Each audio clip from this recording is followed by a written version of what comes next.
Hello, it's Neil Getz here at Rothiemay Recumbent Stone Circle, and it's just going to be a quick look round this one because there's 15 bulls in the field. So the recumbent stone is quite famous because it has 100 cup marks on the back side and about 20 cup marks up on the top surface here. Now when the field is empty at some point in the future, I'll certainly make a far more comprehensive video of that. But the recumbent does sit on a plinth of, well, field stones gathered here, but it does sit on a plinth, which kind of suggests, in the past anyway, that some stones that have been found like that, like at Stricken and places like that, that the stone has been perhaps moved. Now that's not suggest that this one has been, but it could have been. It's a bit of a kind of an indicator that it might have been. I'm not suggesting that this one has. The odd thing about this particular stone at Rothiemay, this recumbent, is it faces southwest rather than just south or south-southwest. So there could have been some movement here, and there certainly has been some stone reduction and stone removal in the past. Across in the corner, there's certainly stones from the circle stones that have been moved, probably before 1850. And famously, the people that were removing the stones were stopped by the local landowner, and apparently dumped them up at the gate there. So what we've got here is about a 4.3 metre recumbent with cup marks. It's a roughly, at the very top, it's around about kind of just over 2 metres tall, odd shaped, with a kind of flat surface along the top and a kind of odd end.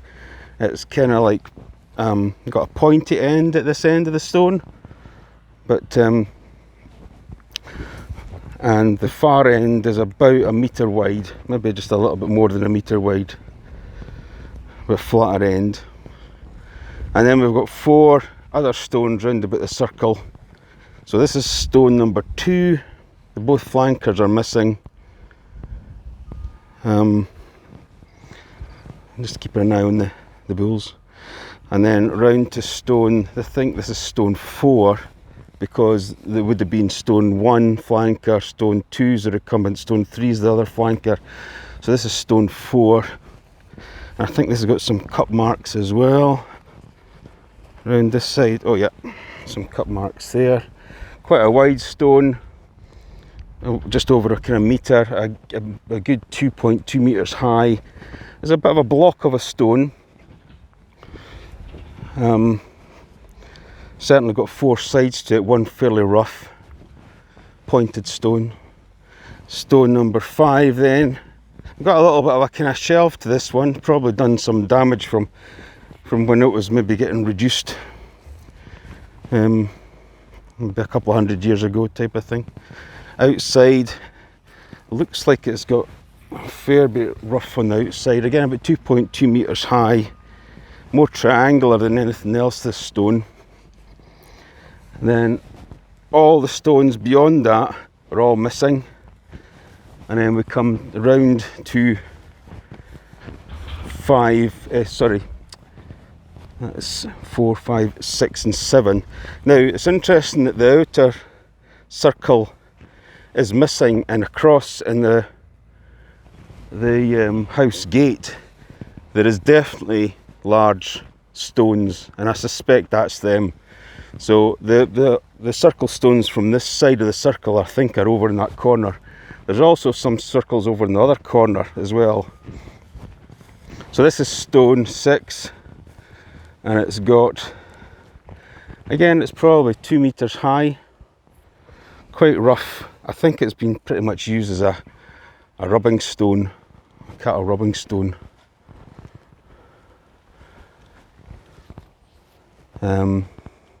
relatively squarish. Again, just keeping an eye on on the cattle. But yeah, it's been used as a cattle rubbing stone probably for centuries, and that side's pretty rough.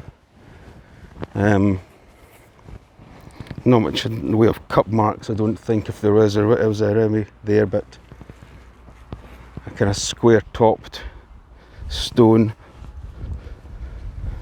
A block of a stone though, for sure. And then finally stone 7. Again, there's a kind of similarity with these stones. They're about kind of similar height. 2 metres, 2.2 metres high.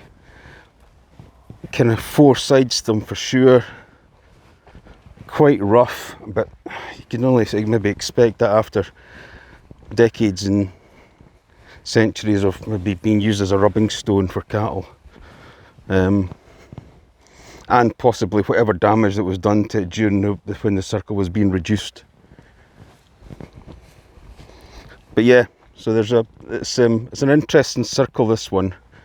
As far as the archaeologists are concerned that came to view this circle, it's pretty much been the same state over the last 200 years. So it's not really changed much. But the interesting thing is the cup marks on the recumbent. And when I feel a little bit more comfortable and the cattle's maybe kind of moved on, I might come and do a far more in-depth video round about the recumbent. The number of cup marks is astonishing, really, because apparently there is, I mean, there definitely, I'm not an expert, Douglas is more the kind of person for the cup marks for sure, but I can definitely see cup marks, and apparently there's 100 of them, and apparently there's cup marks on the top, there's about 20 of them as well. And it is a bit of a kind of wedge of a stone. It's wide at this side, the east side, and it comes round to a lot of stones, spoil from the field, quite a lot of crack in here. Now that could be anything from weathering over centuries to an attempt to reduce the stone. But it's wedged at the other end. There's definitely a kind of wide end and then a wedge end at this side. Just gauging dynamically how comfortable I am with these cattle. But there's a crack here, and I think it goes pretty much all the way across and maybe all the way through. There's a crack here right down the seam here. But yeah, so it's an interesting stone. Definitely one to come and visit.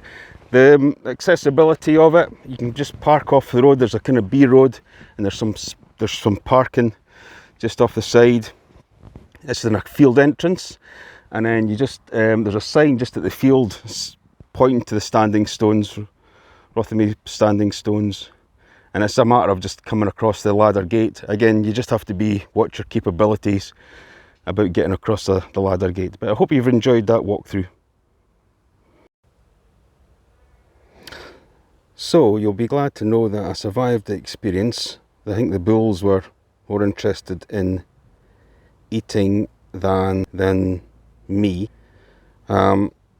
So what I've done is I've came to the corner of the field and just sneaked inside the gates of the Rothiemay house, just to see if my suspicions were right about these stones. And I'm pretty sure these are certainly the circle stones from Rothiemay over in the corner, being pushed over to the corner boundary of the field, without a doubt. I mean, there's almost a cave being created by these stones being piled up.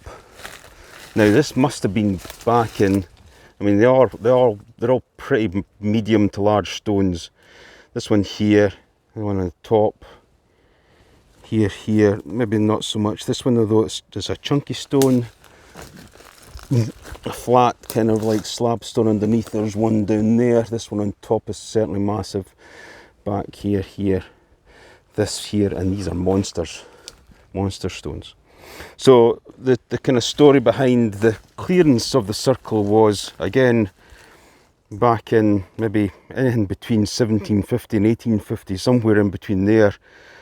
There was previous records in the parish where the stone was reported as being entire.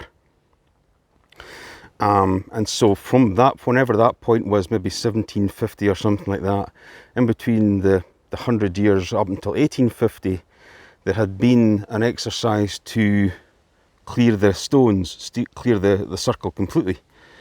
The landowner then stopped, like, I think in like, you know, caught in the act of removing the stones and reducing the circle, stopped them, and the remaining stones were either piled here or were already here by that time, and the 5 remaining stones, the recumbent and the 4 standing stones, were left. Now it could have been at that point that the recumbent was already on the move, and that's why it was on the plinth, and that's why it's maybe a little bit not as south facing as we'd normally see them, but it could be that's the original orientation of the stone. But yeah, these are definitely the missing stones of Rothiemay stone circle over here in the corner, just at the gates of Rothiemay House.